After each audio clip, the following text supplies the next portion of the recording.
O te whiawhia whaatalo whātu lau whaafonga anga i le nei tae au, ma lo le soifua manuia au si mai lau whaafonga o tala fōala Radio Samoa.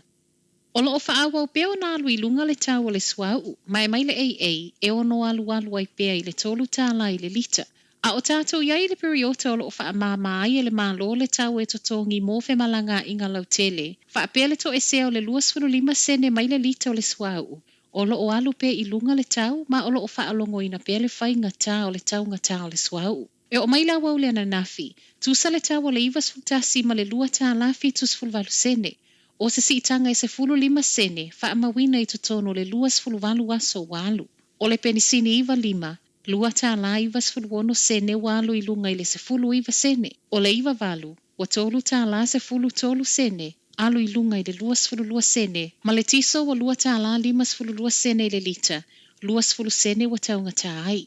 Mai le ei tala le staff, e le o iei se wha moe ngai ono sau i lalo le tau i se taimi vave, ma o le whata la i le lita le olo o tele i na vavalo. A o alu pe i lunga le tau o le swau, o le vesili a wha awhewhea nei pe a wha amuta le vesoa soani le mālo i le māsina fōu. Le ana whailoa mai e umai le wha amama a venga o lo iai le tau o le swau, wha apea whe malanga i ngā lau tele. Ua wha anofo e sele tamai taipa le mia i le mai a fo i mai o le siaki o lo nā lii, ua maua i le koviti. Ta sila vai aso le a wha anofo e se ai Jacinda Ardern ina ua wha amaunia le siaki o Clark Kayford ana nafi i le tae au. Mai le pale miolo o manuia uma i la ua malo nalo tamai tai. Ma o le tae au na nafi le afa ato a ma le fuane ai Kayford wa le malusi ato atoa. O le afa i ngā luenga mai i le whale Jacinda i le vai aso atoa le nei, wha apea ma le wha afuain o le whonotanga le kāpene tau le so. O la songa fua o le vai aso fo e ta taua na umai aso wha anofo e se o le pale mia pe a whai, ai umane e le maa ua le koviti, tusa leo le toe tolu aso, sau le pāketi o le nei tausanga. Silia ma le tolu se lau afe tā latu pe whaalu o le Council o Wellingtone, e whaama mai malai o le pāle mene ona o le solo te e 2.2 aso na iai. O whaamau maunga nei whailo mai le Council, ma ele ngata o malai o le pāle mene e whaapea no fuanga la lata ane na whaaleanga ina. Ele o le tau atoa leo ngā luenga whaama maa, ona ele o no fuanga umai patino le Council o Wellingtone. O lo sa wai fo i reporti tu ina mai le ono se lau se 5 pepa o whaasalanga po o tickets na tu ina tu i ta avale na paka whaasoli tu la fono. E o mai le masina nei na o le lua se lau se 10 tickets wa umo na tutongi. Ai tupe whaalu mo leo e silia ma le wha se lau tolu se 10 afe, tupe tangata tutongi la fonga na whaalu inai.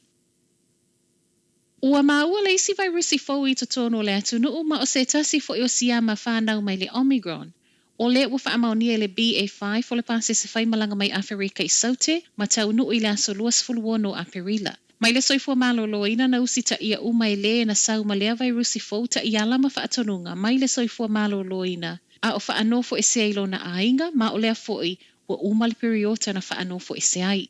O lea whaato atasi le vaiaso talo na whailo mai wa maa foi mo le ulua i taimi. Le isi virusi feso o ta ile Omicron wa ta ua le BA4.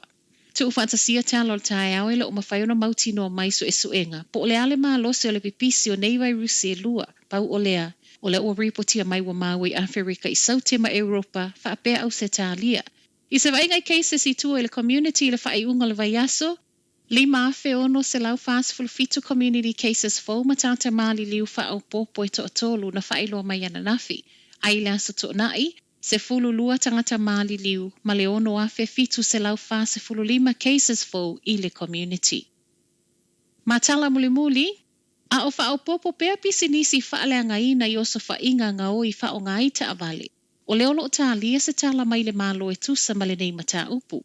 Mau e tala fau e lua isi whale o loa na oso whaia e le vavea na nafi au kilani, ma o lea nā lua i le aso sauti nā e toe wha mai.